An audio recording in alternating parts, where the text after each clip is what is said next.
안녕하세요. 여러분들에게 기대감이 있나요? 두려움이 있나요? 제가 성경 통독을 2022년 365일 함께 하자는 말씀을 드렸습니다.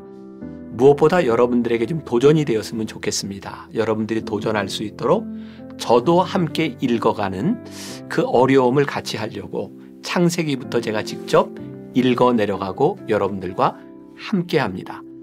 제가 여러분들에게 도전하고 싶은 것 중에 하나는 제가 읽어가는 것으로 끝나는 것이 아니라 여러분들도 원한다면 여러분들의 목소리로 성경 전체를 한번 녹음할 수 있는 기회, 여러분들의 평생에 그런 유산을 남길 수 있는 기회가 될지도 모르겠다는 생각을 합니다. 성경을 읽어가면서 참 쉽지 않다는 생각을 합니다. 우리가 어려운 부분도 있고 또 좋은 부분도 있습니다. 그러니까 통독은 하나님의 구속사의 관점에서 전체를 뚫어볼 수 있는 굉장히 좋은 기회고 우리 성도들이 함께 격려하며 갈 수 있는 기회입니다. 만나교회에서는 우리 성도들을 위해서는 이제 소그룹을 통해 새로 편성하고 함께 격려하게 될 것이고요. 또 미디어 성도들을 통해서도 함께 성경을 읽어가도록 권면하게 될 것입니다.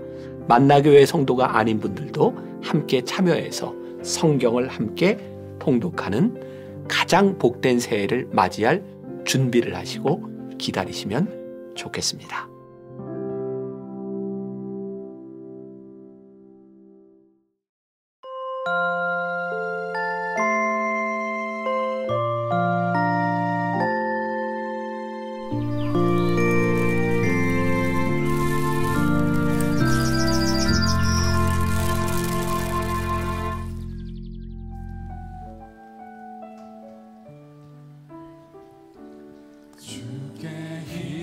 얻고 그 마음에 시온의 대로가 있는 그대를 하나님의 축복의 사람이죠. 주님 그대를 너무 기뻐하시죠. 주의 집에 거하기를 사모하고 주를 항상 찬송하는 그대를 하나님의 축복의 사람이죠. 주님 그대를 너무 사랑하시죠. 그대 섬김은 아름다운 찬송. 그대 헌신은 향기로운 기도. 그대가 밟는 땅 어디에서라도 주님의 이름 높아질 거예요. 다시 한번 찬양합시다. 주께 힘을 얻고 그 마음에 시온의 대로가 있는 그대를 하나님의 축복의 사람이죠. 주님 그대를 너무 기뻐하시죠. 주의 집에 거하기를 사모하고 주를 항상 찬송하는 그대를 하나님의 축복의 사람이죠. 주님 그대를 너무 사랑하시죠. 그대 섬김은 아름다운 찬송. 그대의 헌신은 우리 함께 일어나 찬양합시다. 그대의 헌신은 향기로운 기도. 그대가 밟는 땅 어디에서라도 주님의 이름 높아질 거예요. 그대 섬김은 섬김은 아름다운 찬송 그대 헌신은 향기로운 기도 그대가 받는 땅 어디에서라도 주님의 이름 높아질 거예요.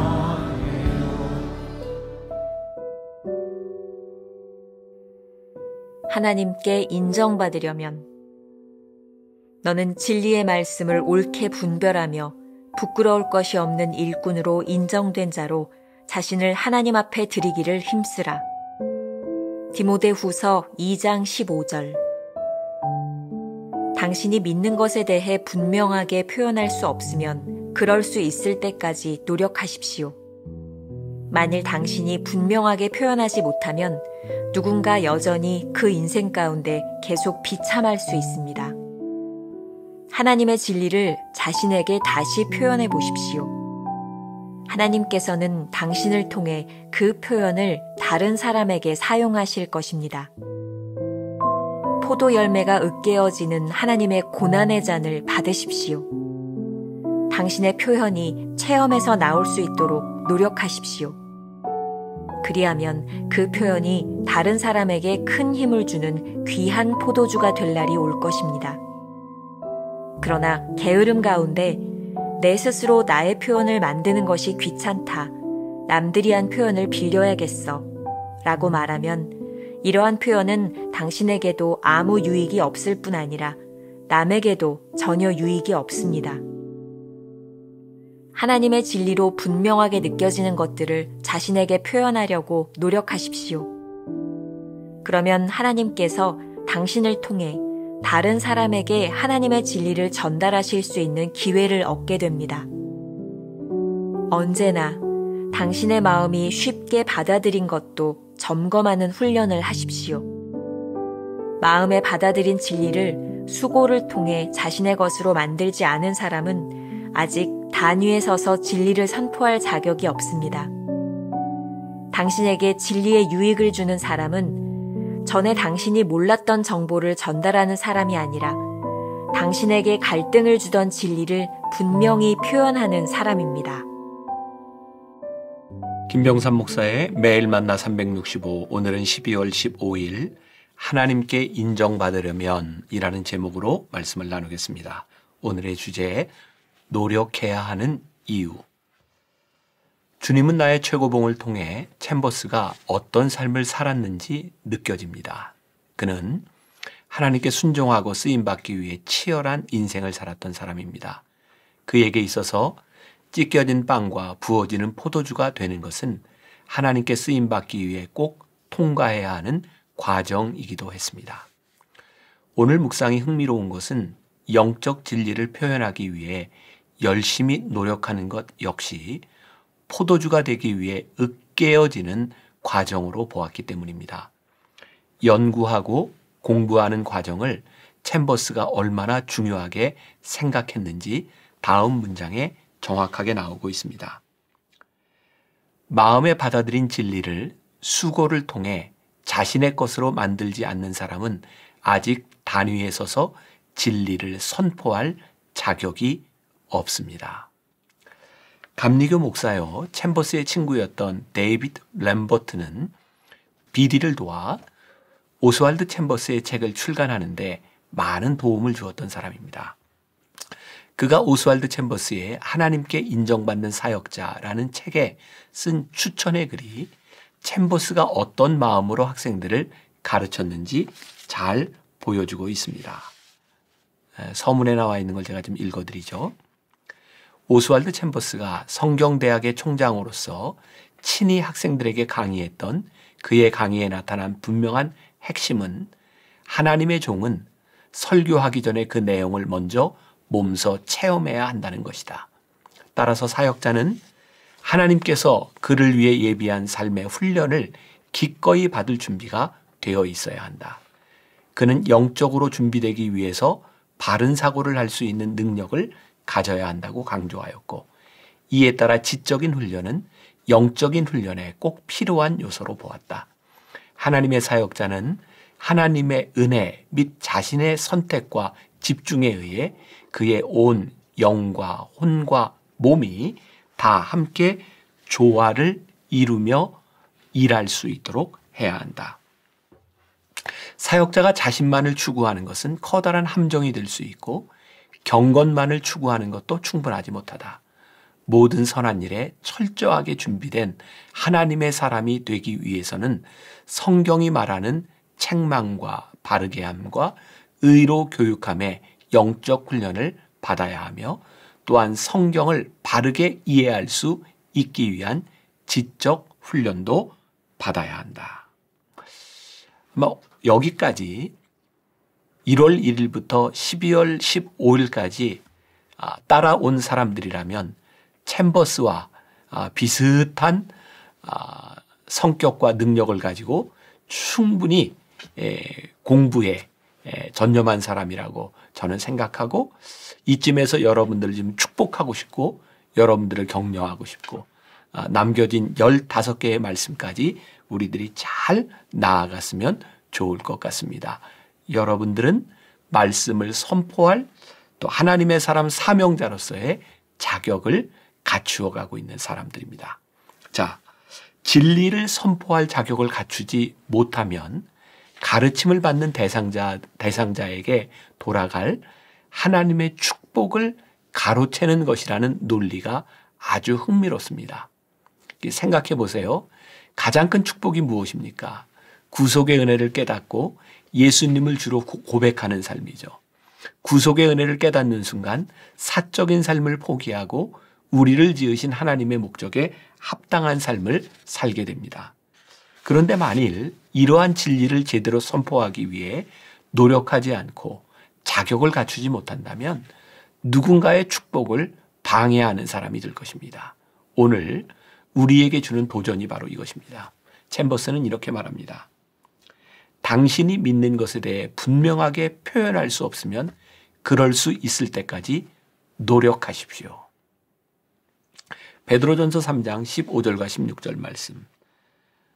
너희 마음에 그리스도를 주로 삼아 거룩하게 하고 너희 속에 있는 소망에 관한 이유를 묻는 자에게는 대답할 것을 항상 준비하되 온유와 두려움으로 하고 선한 양심을 가지라.